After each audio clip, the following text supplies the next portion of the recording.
parte del CIMED, nos preparamos bastante para poder hacer esto con la mayor calidad posible y que de pronto genere algún tipo de conciencia, algún grado de conciencia en ustedes y les ayude eventualmente para tomar mejores decisiones, ¿verdad? Con respecto a lo que es el consumo de alcohol.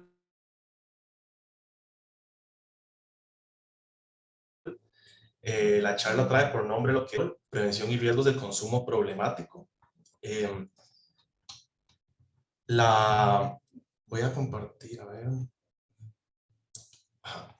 Esta es hacer un general de lo que es el alcohol, el etanol en este caso, seguido de valores o datos de la epidemiología del trastorno. Quiere decir dónde nace esta enfermedad. El próximo tema sería la intoxicación aguda, es decir, en un momento, una circunstancia específica, para continuar con lo que son los efectos crónicos a un tiempo prolongado.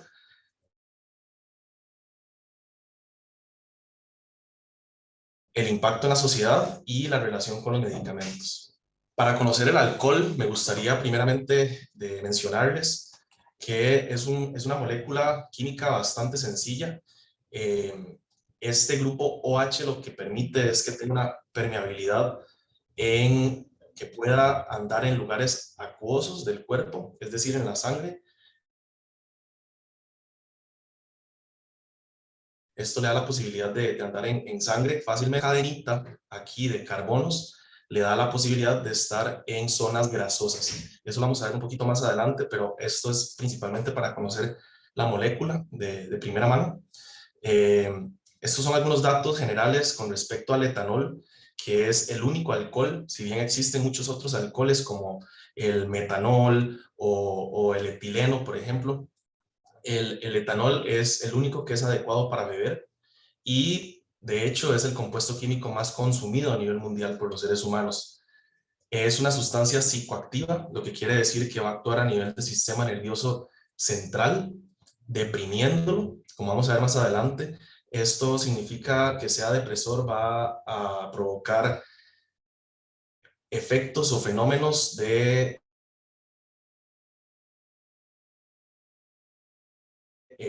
disminución de las habilidades cognitivas. Además, el efecto va a ser dosis dependiente, ¿verdad? No es lo mismo tomar poquita cantidad de alcohol que tomar bastante alcohol.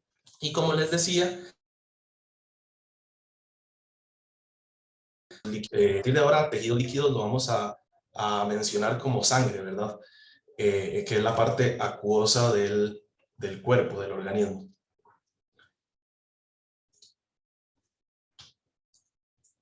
Vamos a hablar un poquito de cómo se comporta el alcohol en el cuerpo. Primeramente, lo que es la absorción, el alcohol, este va a absorberse por las diferentes barreras que existen, ¿verdad? Entonces se va a absorber por las barreras del tracto gastrointestinal en un 75%.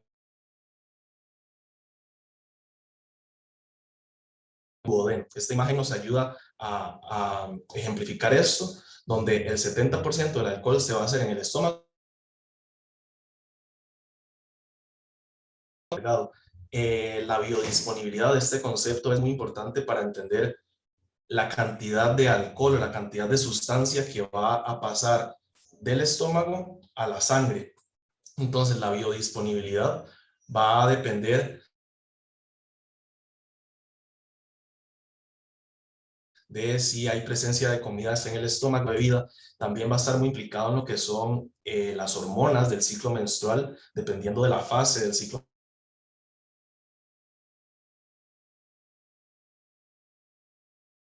Va a pasar a sangre o que va a estar disponible en sangre para actuar en diferentes órganos.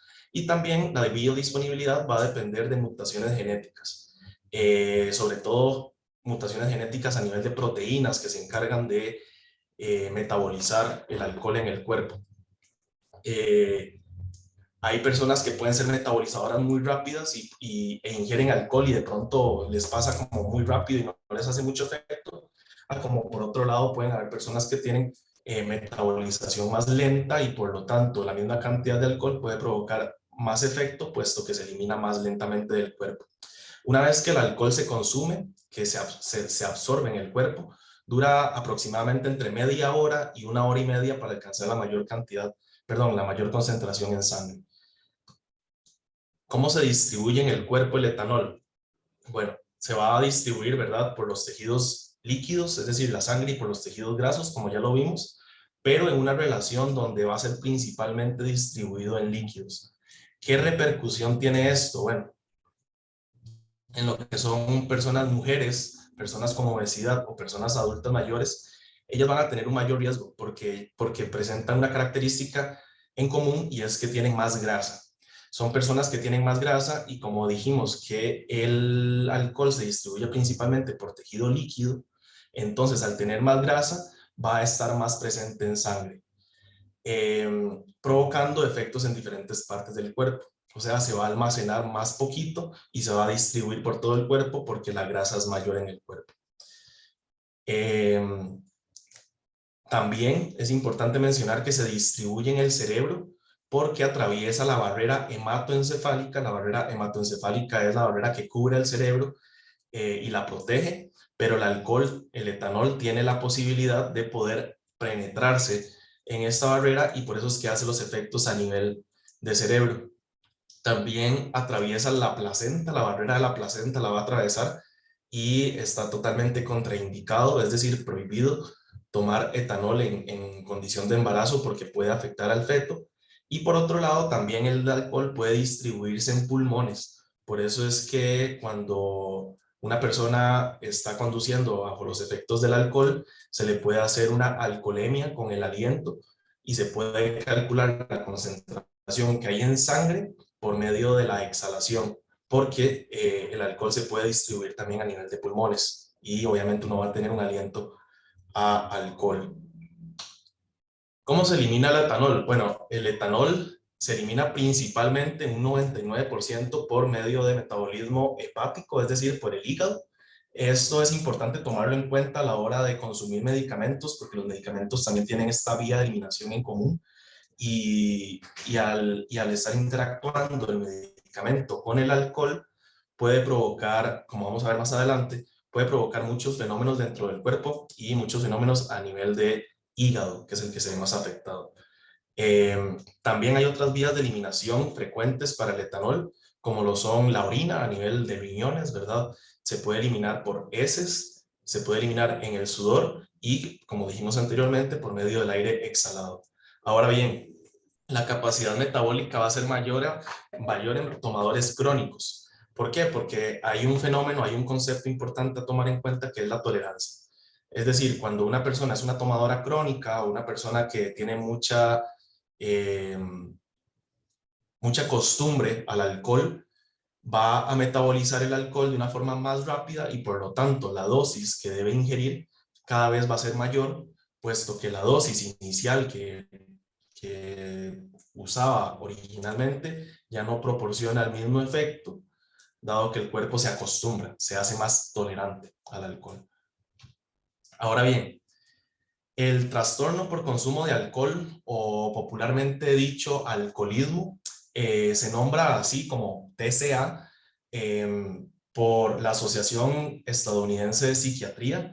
Esto en el Manual de Diagnóstico de Trastornos Mentales. Esto tiene una función, digamos, esto se usa mucho en Estados Unidos, por ejemplo, porque cuando se trata de seguros o cuando se trata de diagnósticos médicos, siempre se quiere tener bien delimitado lo que son las diferentes enfermedades para no confundirlas de otras.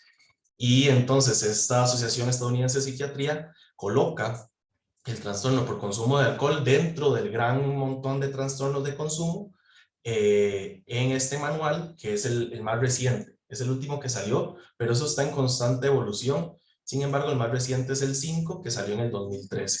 ¿Qué nos dice el manual de trastornos mentales para el trastorno de consumo de alcohol? Nos dice que si uno tiene al menos 2 de estos síntomas en el último año, uno debería empezar a ver o debería empezar a reflexionar sobre su consumo, porque de pronto si tiene 2 o 3 síntomas de los que ahorita menciono, puede tener un trastorno de consumo de alcohol leve. Si ya tiene más de 4 a 5, puede ser un trastorno de consumo moderado, y la presencia de 6 o más puede ser un trastorno severo. Entonces, estas siguientes 3 diapositivas me gustaría que ustedes yo las voy a leer y ustedes hagan conciencia personal de las respuestas que ustedes tendrían para estas preguntas, ¿verdad? Porque a partir de esto podrían evaluar de alguna u otra forma si deberían o no comenzar a tener más preocupación con respecto al consumo de alcohol. Entonces, lo que nos dice el manual de diagnóstico es que si en el último año usted tuvo momentos en los que terminó bebiendo más o durante más tiempo de lo que pretendía, o más de una vez quiso reducir o dejar de beber o lo intentó pero no pudo, continuó bebiendo a pesar de que a pesar de que lo estaba haciendo sentir deprimido o ansioso, o se sumaba a otro problema. eh, Además, otras preguntas podrían ser: tenía tantas ganas de beber un trago que no podía pensar en otra cosa. Continuó bebiendo a pesar de que estaba causando problemas con su familia o amigos. Renunció o recortó actividades que eran importantes o interesantes para usted o le daban placer con tal de beber. Además, encontró que cuando los efectos del alcohol estaban desapareciendo, tenía síntomas de abstinencia, como insomnio, inquietud, náuseas, sudoración o otros más graves como taquicardia o convulsiones. Por último, se ha metido más de una vez en situaciones de peligro mientras bebía o después de beber, por ejemplo, conducir, nadar, usar maquinaria, caminar en áreas peligrosas o tener relaciones sexuales sin protección. Estas son preguntas que ustedes se responderán a ustedes mismos, y es importante hacer esta autoevaluación, ¿verdad? Para poder, pues, corregir hábitos principalmente, y segundo, para poder tener esta conciencia de que de pronto mis hábitos o de pronto aquello que tenemos, entre comillas, normalizado, no es verdaderamente una condición saludable, ¿cierto? Eh, Ahora bien, para continuar con el tema, la epidemiología del trastorno por consumo de alcohol en Costa Rica está basada en la sexta encuesta nacional del IAFA. Es importante tomar en cuenta aquí que esta encuesta salió en el 2018, sin embargo, los datos son del 2015. Por lo tanto, tienen 7 años de rezago, tal vez. Esta encuesta se hace cada 5 años, sin embargo, la del 2020 no se logró hacer por la pandemia, y empezaron a tomarse los datos y no hasta el año anterior. Entonces, lo más reciente que tenemos de epidemiología es esta última encuesta. ¿Qué nos dice? Bueno, la encuesta nacional del IAFA dice que al menos 3.1 millones de personas, o sea, el 63.3% de la población, dijeron haberlo tomado alguna vez en la vida.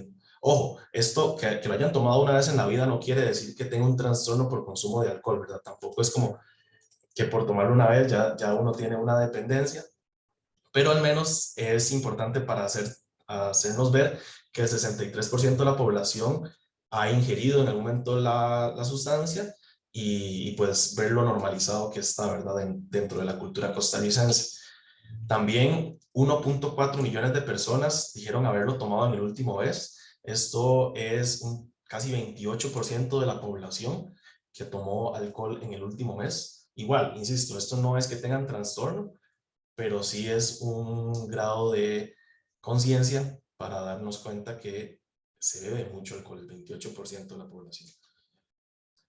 Además, los datos que nos dice esta encuesta es que la edad promedio de consumo es en la adolescencia tardía, de inicio de consumo es en la adolescencia tardía, a los 17.8 años aproximadamente, pero también vemos que los hombres son los que tienden a tomar más jóvenes que las mujeres, con apenas 16 años.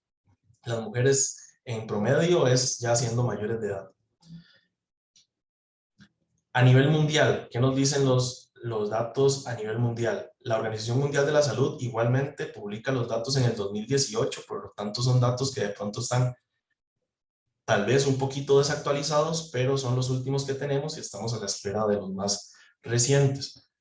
Este último reporte lo que nos dice es que si bien es cierto, mucha gente consume alcohol y que es la bebida más consumida a nivel mundial, la gran mayoría, el 96% de la población, logra tener un control sobre su consumo. Hay un 4% de la población mundial que es dependiente al alcohol, es decir, que no puede levantarse un día en la mañana sin la necesidad de buscar su trago, porque dependen de eso en su trastorno, creen depender de la sustancia para poder vivir. Entonces esto representa un 4% de la población. Ahora bien, también aquellas personas que tienen el trastorno de consumo de alcohol, que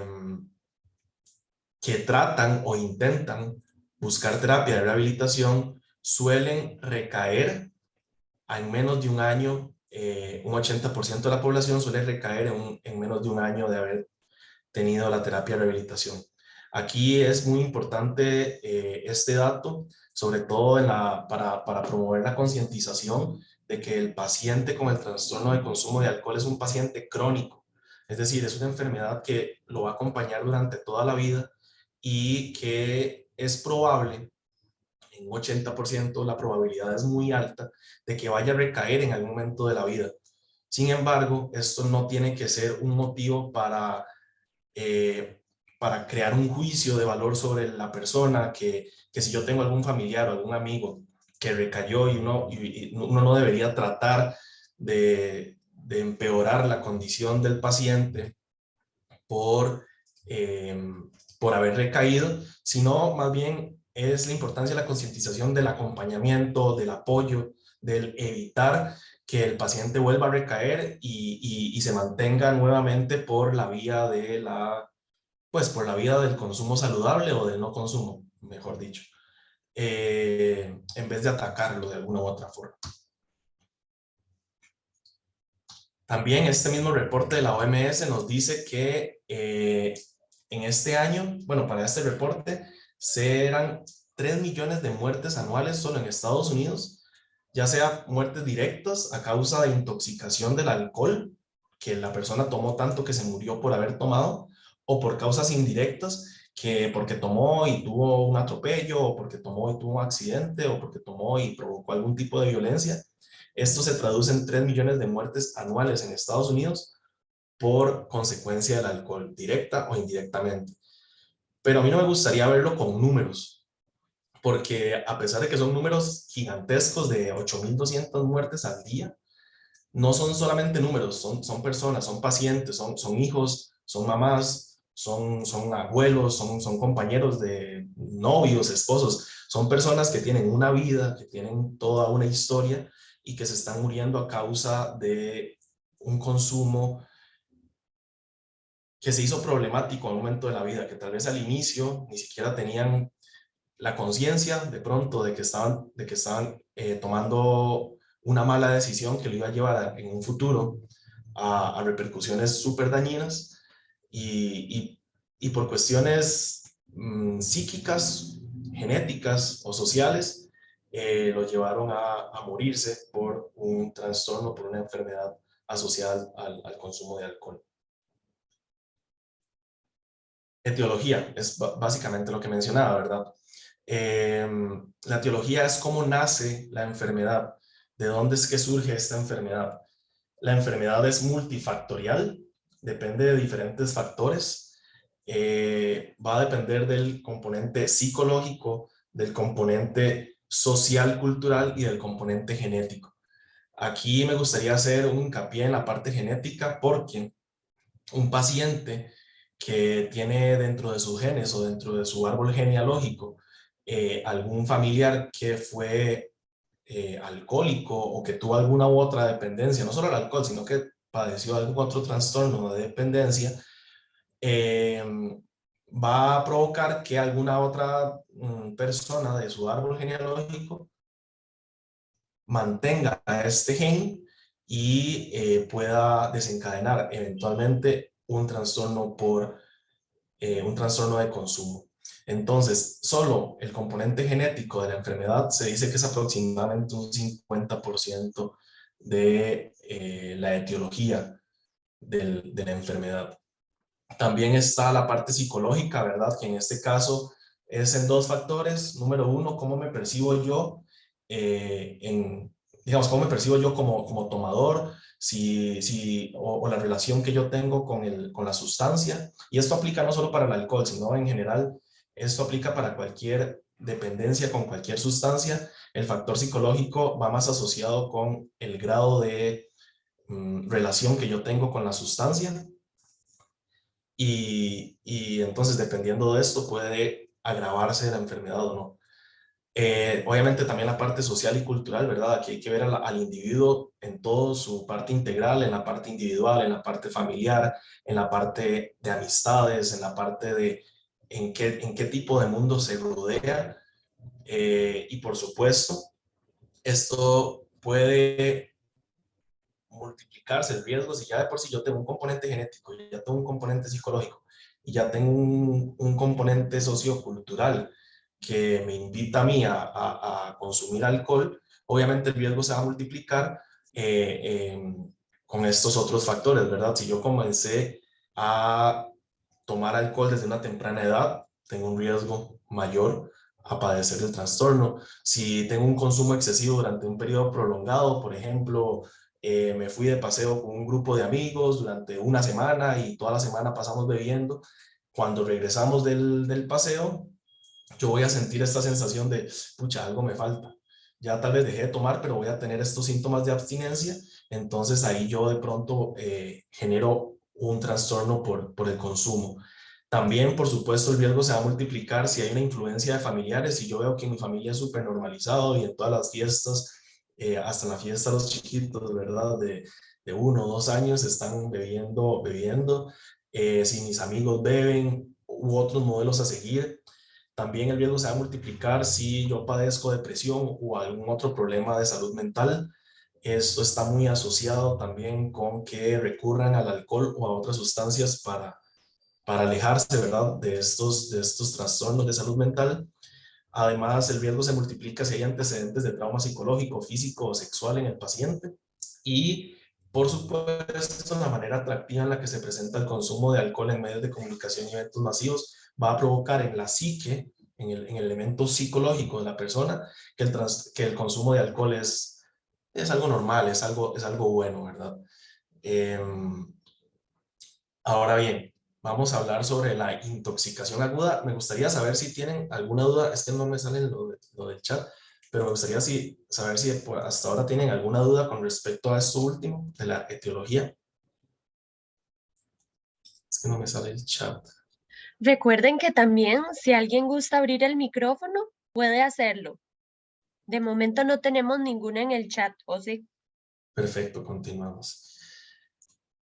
Intoxicación aguda. La intoxicación aguda es, como quien dice, entre comillas, popularmente se habla de me siento a tomar y en una sentada me bajé un montón de alcohol, entonces yo voy a tener una intoxicación en un periodo delimitado de tiempo.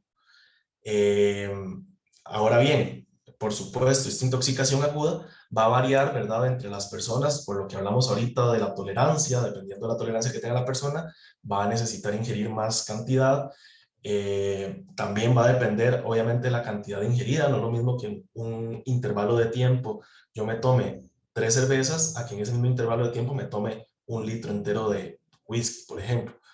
La velocidad de ingesta, la masa corporal, ¿verdad? Esto era la relación aquella que habíamos visto de la cantidad de grasa versus la cantidad de músculo que yo tenía. Si tengo más grasa, es probable que el alcohol se mantenga más tiempo circulando en sangre. Eh, y obviamente, respecto al alcohol, el porcentaje de alcohol en la bebida. Qué tipo de alcohol estoy bebiendo yo va a provocar que la intoxicación sea más grave o menos severa. La intoxicación aguda además va a provocar una depresión del sistema nervioso central, y a depresión me refiero a que va a bajar la habilidad cognitiva del cerebro, provocando inhabilidad para actuar rápido, lenguaje confuso, inconsciencia, incluso cosas más graves como coma o la muerte. Y bueno, la intoxicación es dosis dependiente, ¿verdad? Entonces, conforme va aumentándose la dosis, van a verse los síntomas más graves. Al inicio, cuando la concentración en sangre es menor a 50 miligramos por decilitro, es decir, al inicio de empezar, cuando estamos empezando a tomar, son los efectos placenteros los que a todo el mundo les gusta, ¿verdad? Que empieza la gente como a hablar más, se relajan más, hay como tal vez una alteración en la percepción del ambiente. Y esto a la gente le gusta, ¿verdad? Es placentero. Entonces, el alcohol además tiene esta capacidad de que si usted bebe y además le gusta beber, lo va a incentivar a seguir y seguir y seguir bebiendo. Entonces, si usted continúa bebiendo, ya empiezan a verse lo que son los efectos alarmantes, que aquí es cuando la concentración de sangre está por encima de los 100 miligramos por decilitro, y en este caso ya vamos a ver movimientos involuntarios del cuerpo, va a haber ataxia, que eso es como movimientos rápidos. Hiperreflexia también es lo mismo, son como movimientos rápidos del cuerpo descoordinados. Va a haber un juicio, se nos empieza, como quien dice, a nublar el juicio, ¿verdad? Ya empezamos a tomar decisiones más erróneas, empezamos a tener una incapacidad para coordinar nuestros movimientos, vamos a tener cambios a nivel de comportamiento, cambios a nivel de personalidad o de emociones. Y si seguimos bebiendo y las concentraciones llegan hasta más de 200 miligramos por decilitro, pueden verse los efectos más peligrosos. En este caso es cuando ya perdemos recuerdos, o en este caso es la amnesia, ¿verdad? Empezamos a tener hipotermia, se nos baja la temperatura corporal, empezamos a tener náuseas, empezamos a tener vómitos, y ya pueden empezar a verse los efectos mortales cuando la dosis es mayor a 400 miligramos por decilitro. En este caso, la gente suele morirse porque, como es una inhibición del sistema nervioso central, es decir, se nos va, entre comillas, apagando el cerebro, entonces la gente suele morirse por depresión respiratoria. El sistema respiratorio pierde la capacidad de respirar, valga la redundancia, y eso nos lleva al coma y hasta la muerte. Esto por una intoxicación aguda, esto por beber en una sentada, por decirlo de alguna forma. Hay otros efectos de la intoxicación aguda a nivel metabólico. En el metabolismo se puede ver afectado por el alcohol. Se nos baja el azúcar, provocando una hipoglicemia, se nos empieza a bajar el azúcar. Además, hay una disminución de los electrolitos en la sangre, se diluyen los electrolitos en la sangre, provocando calambres en diferentes partes del cuerpo, en diferentes músculos.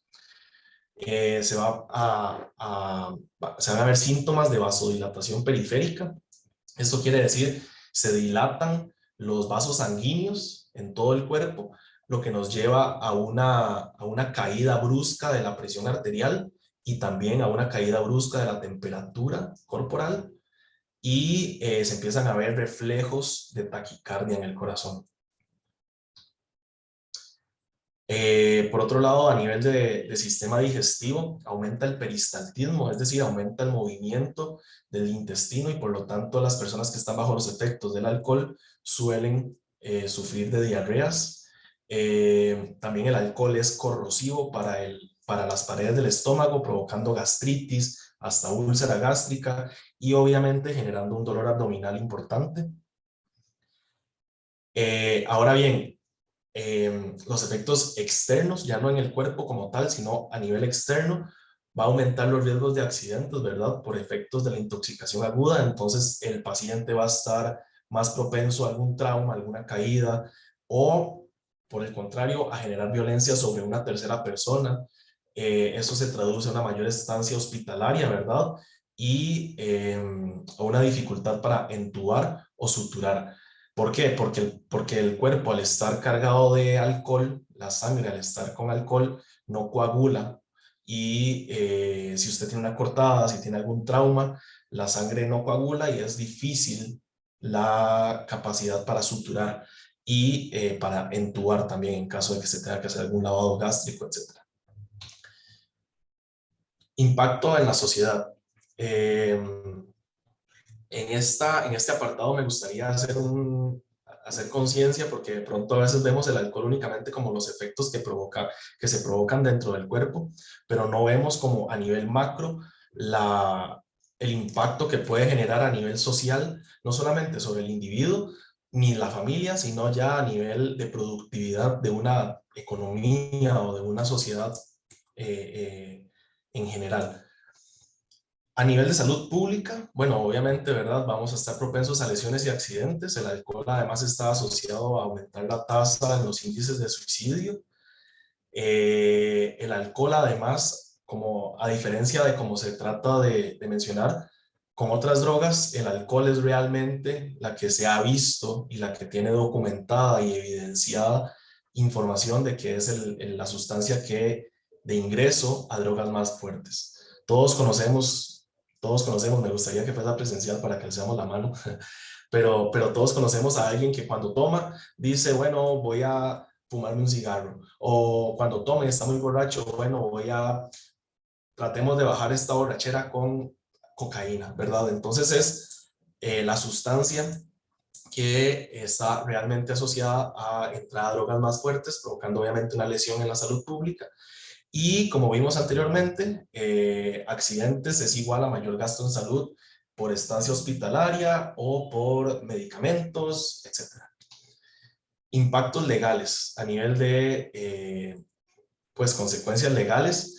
Un paciente que está bajo los efectos del alcohol va a tener mayor incidencia a provocar violencia física o sexual, ya sea a nivel intrafamiliar, ya sea o algún homicidio, venganza, lo que sea, o violaciones sexuales. También puede provocar efectos colaterales por prácticas sexuales inseguras. ¿Qué efectos colaterales? Bueno, de embarazo no deseado, no lo puse aquí, pero por supuesto que las enfermedades de transmisión sexual, que también son un problema en salud pública, y eventualmente hasta una deserción escolar, que eso se traduce en disminución en el desarrollo de la productividad, ¿verdad? De una persona que quiera desarrollarse académicamente o algo por el estilo, de pronto ya con algún embarazo o con sí, con algún embarazo no deseado, se le ve difícil el desarrollo. Esta diapositiva es la que me hizo a mí tomar la decisión de hacer esta charla realmente. Cuando yo leí este artículo, yo no lo podía creer, a pesar de que es del 2010, es información atemporal, es información que se lea cuando se lea, se va a mantener vigente, porque habla de una realidad que nunca, que no ha cambiado y que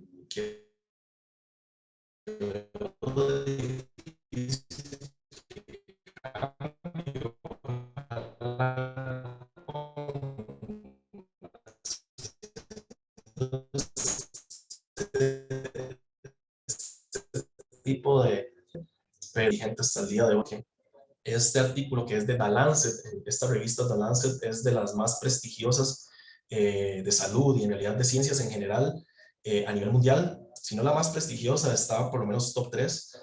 Y este estudio lo que hizo fue agarrar un montón de pacientes que consumen diferentes drogas y se dieron cuenta que el alcohol por encima de la heroína, del crack, de la metafetamina, de la cocaína, del tabaco, el alcohol por encima de todas esas drogas que son ilegales y son súper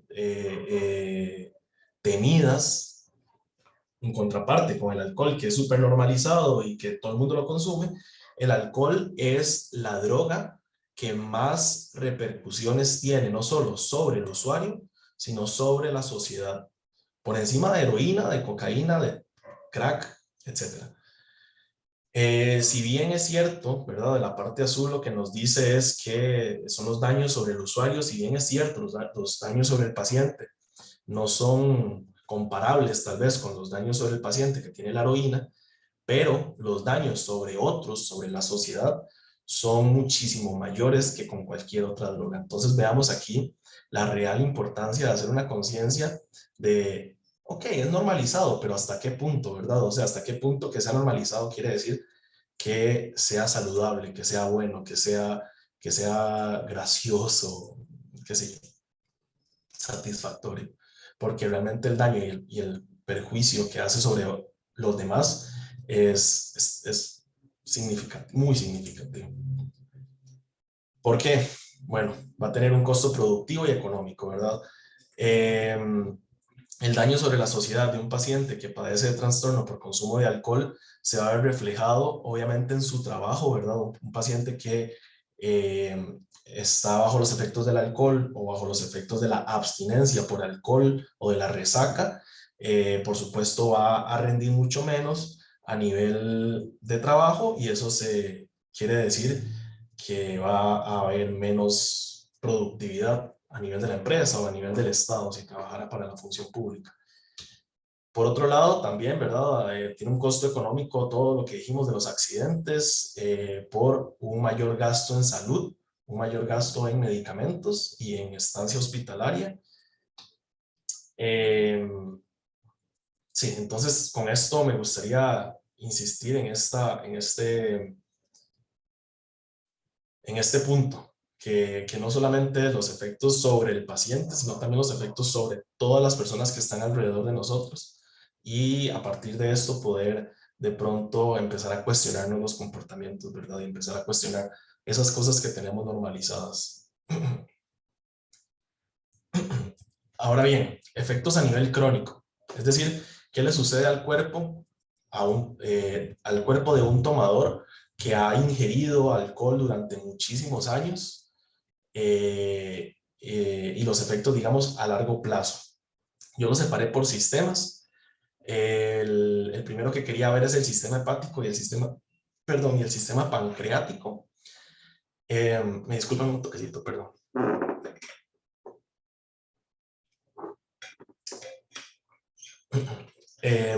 ¿Por qué? Porque, bueno, es el que siempre se asocia con el consumo de alcohol, ¿verdad? Cuando alguien toma mucho, siempre piensa en cirrosis o siempre piensa en algún fenómeno hepático.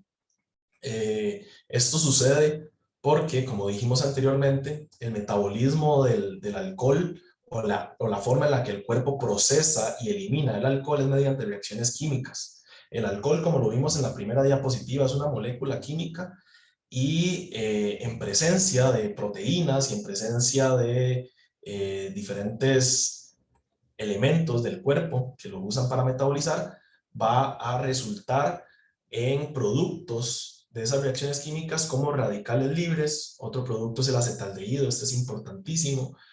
Otro producto pueden ser las citoquinas proinflamatorias, es decir, que son proteínas que van a promover la inflamación de los tejidos, y otros productos como ésteres etílicos de ácidos grasos.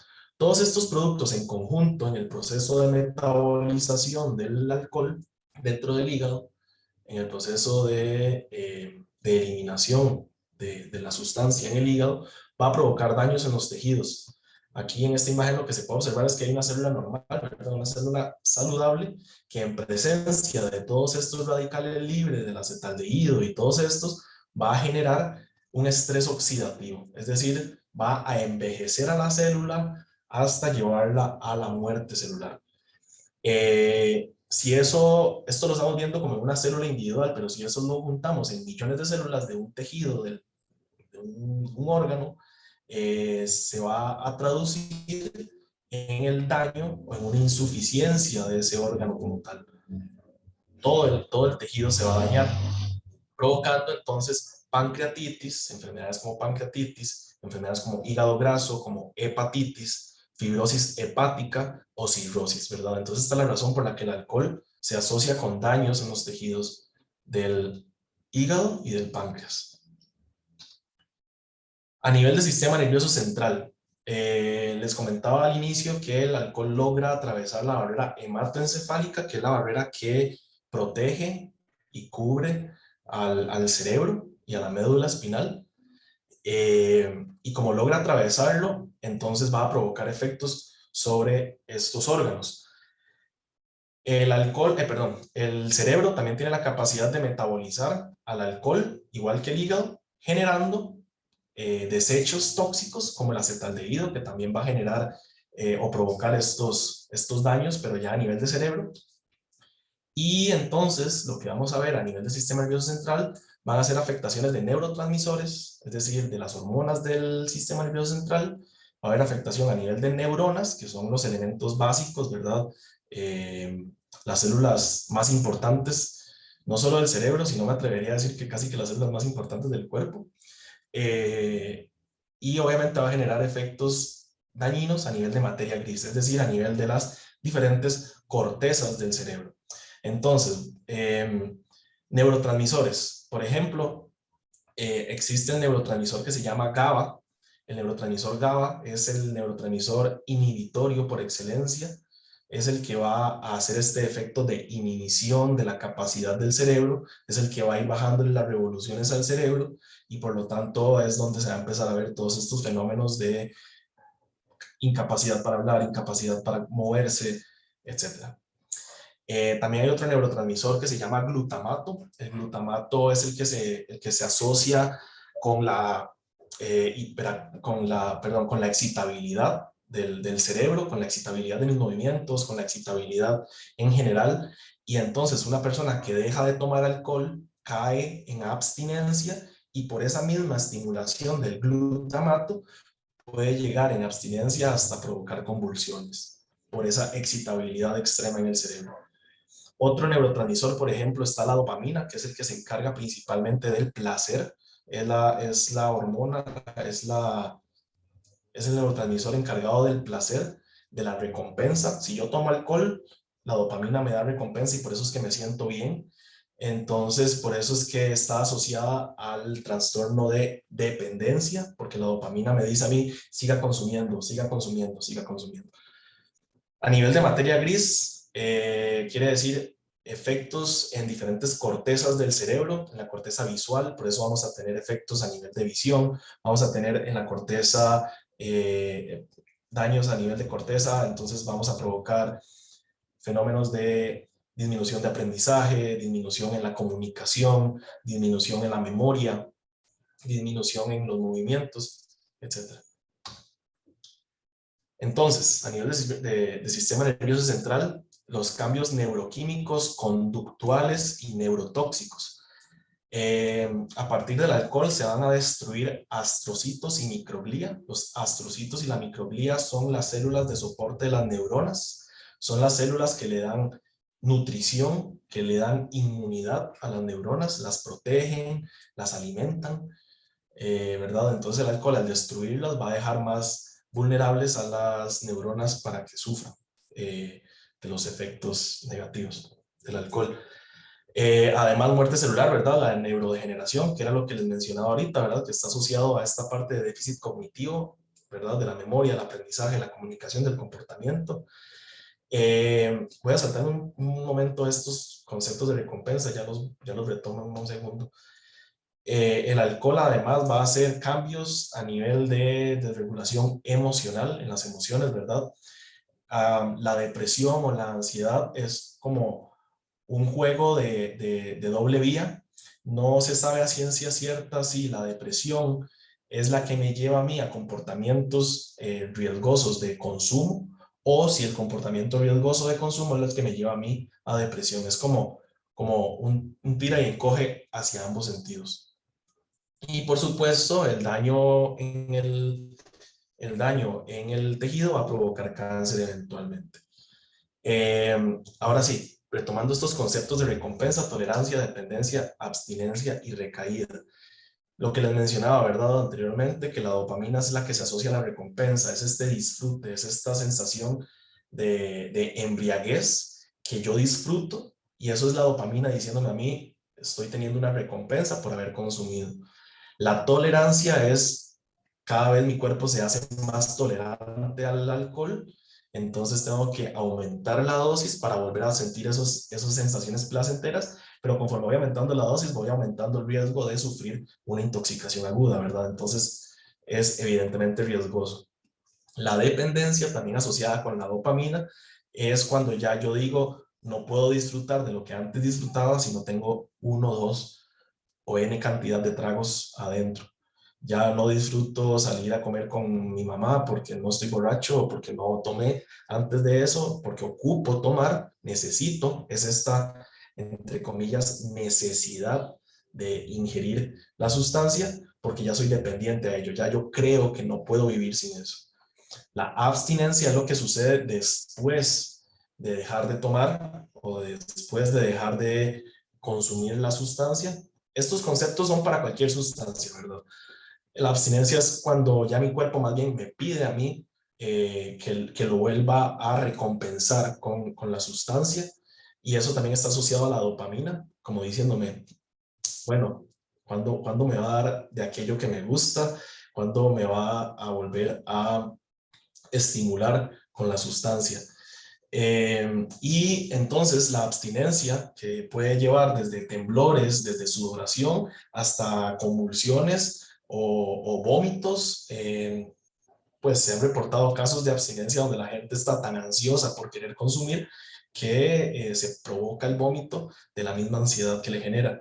Entonces, esa misma abstinencia va a llevar a una recaída, que dijimos que era más o menos el 80% de la gente vuelve a recaer antes del primer año de la terapia de rehabilitación. A nivel del sistema digestivo, lo principal es el síndrome de mala absorción de nutrientes. Me parece que hay una pregunta. Ah, no, perdón. Síndrome de mala absorción de nutrientes a nivel del sistema digestivo. Esto se traduce en varias cosas. Número uno, va a ralentizar la digestión, inhibe la descomposición de nutrientes esenciales, es decir, lo que yo ingiero de comida probablemente no vaya a absorber todos sus nutrientes. Entonces estoy en una condición de desnutrición. Además, el alcohol es corrosivo, lo que me lleva a daños en las paredes del estómago y de los intestinos, provocando úlceras. Y por supuesto, esas úlceras van a afectar en la absorción, no solamente de medicamentos, sino también de los nutrientes que vienen de la comida. Por otro lado, todos estos fenómenos a nivel de mala absorción me lleva a una deficiencia de nutrientes que se van a asociar eventualmente con enfermedades crónicas, ¿verdad? Por ejemplo, puse dos ejemplos. Si el alcohol me genera un efecto de mala absorción de nutrientes, no voy a poder absorber, por ejemplo, la vitamina B1 o la vitamina A, y una deficiencia en estas vitaminas está asociada a ceguera. Tampoco me permite de pronto que se absorban minerales como el calcio, el magnesio, el hierro o el zinc, y estos minerales están asociados a funcionamiento del músculo, entonces comienzo a ver calambres, a funcionamiento de la piel, entonces obviamente se me empieza a resecar la piel, a provocar úlceras en la piel. También está asociado con la ceguera, y por supuesto el calcio y otros minerales que funcionan a nivel de tejido óseo provocan eventualmente repercusión en nuestros huesos, ¿verdad? Osteoartritis, osteoporosis, etcétera, que son condiciones crónicas que son de toda la vida. A nivel del sistema reproductor, lo vamos a ver en dos formas. Número uno, se daña el aparato reproductor por infertilidad, porque a nivel, en hombres puede provocar una disminución en la producción de testosterona o en el conteo de espermatozoides. Genera una condición que se llama teratozoospermia. El alcohol, teratozoospermia, es cuando se generan espermatozoides, pero son espermatozoides infértiles o espermatozoides dañados, que vienen ya, como quien dice, malos de fábrica, no van a funcionar. eh, o sea, no solamente vienen mal de fábrica, sino que se producen muchísima menos cantidad de espermatozoides. En las mujeres va a provocar irregularidad en el ciclo menstrual. El alcohol y las hormonas femeninas están muy asociadas.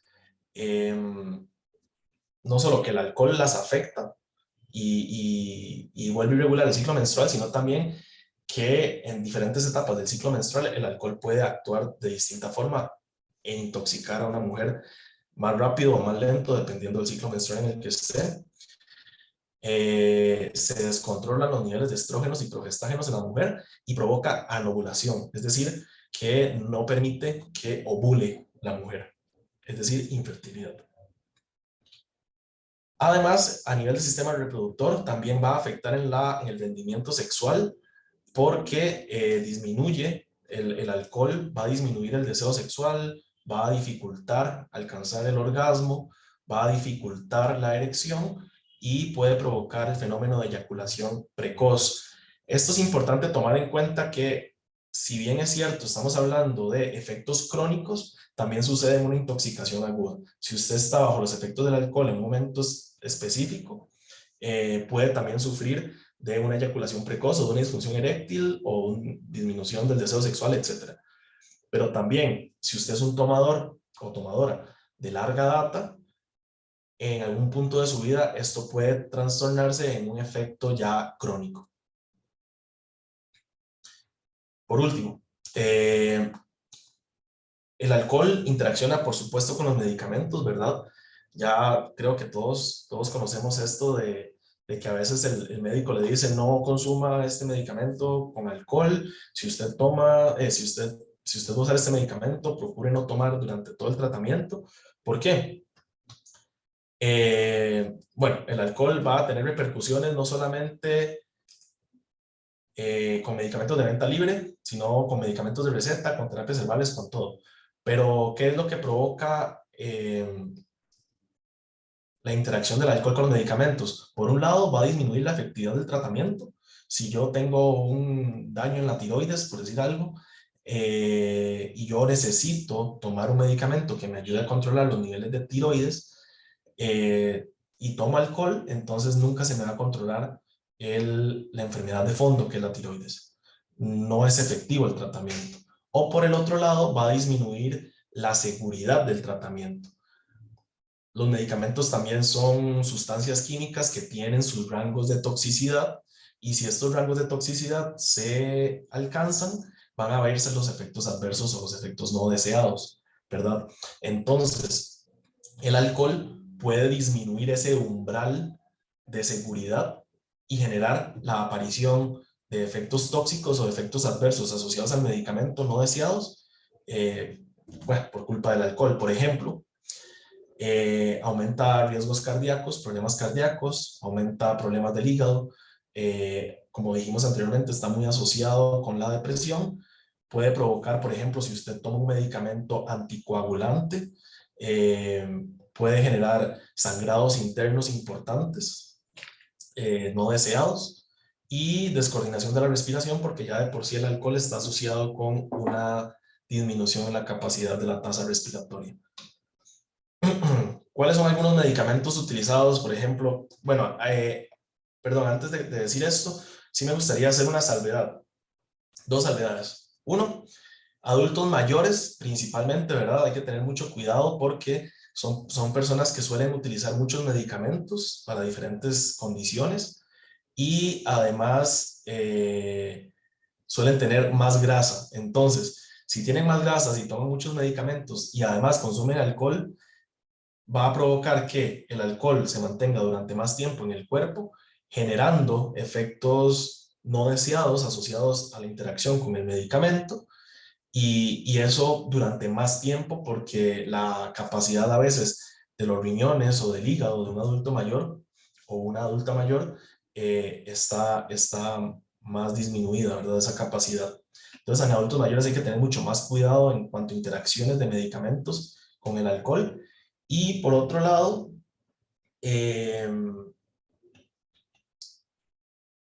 con respecto a los medicamentos, es que siempre, por supuesto, esto es un llamado para que siempre que vayan a tener que utilizar algún tratamiento, o sea lo que sea, consulten, ya sea con su médico o con su farmacéutico de confianza, para ver si ese medicamento va a interaccionar con alcohol, o para ver si de pronto estoy con un tratamiento y este fin de semana voy a irme de fiesta, entonces consultar si puedo tomar algo en esa fiesta, si va a haber alguna interacción. Mi recomendación es que simplemente piensen que cualquier medicamento va a interaccionar con el alcohol y eviten tomar alcohol mientras estén con tratamiento, Pero lo real y lo cierto del caso es que no todos los medicamentos están asociados a interacciones con alcohol, sí la gran mayoría. Entonces mejor siempre consultar al médico o asumir de que sí van a tener interacción. ¿Cuáles medicamentos? Ansiolíticos, antidepresivos, anticoagulantes, antidiabéticos, antiácidos, ¿verdad? Para la acidez estomacal, para la hipertensión, para infecciones, medicamentos para las náuseas, para el dolor, fiebre, inflamación, medicamentos anticonvulsivantes, opioides, medicamentos para dormir, etcétera. Casi todos los medicamentos realmente.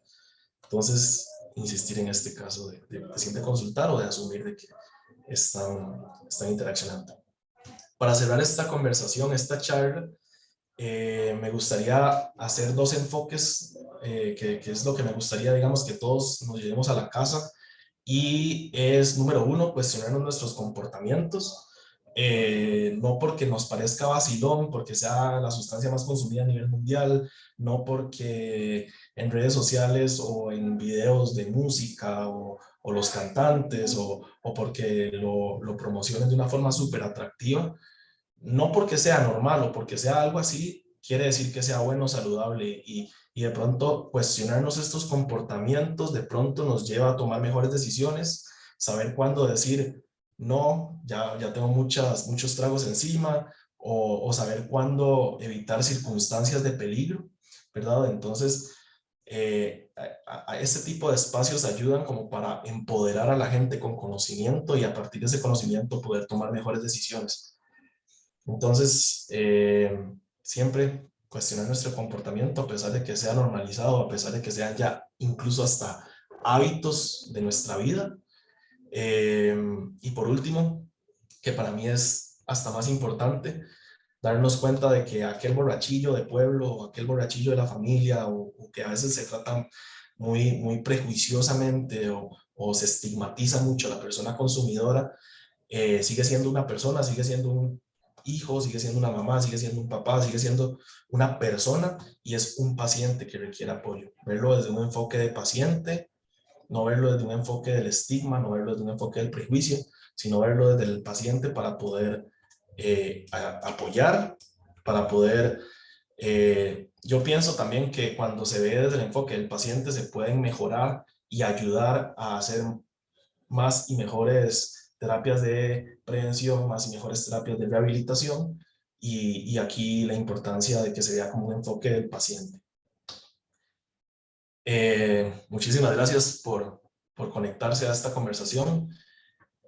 Nosotros somos de parte del CIMED, del Centro Nacional de Información de Medicamentos. Estamos ubicados en la Facultad de Farmacia y nada, aquí están nuestros datos por si en algún momento tienen alguna consulta respecto a medicamentos.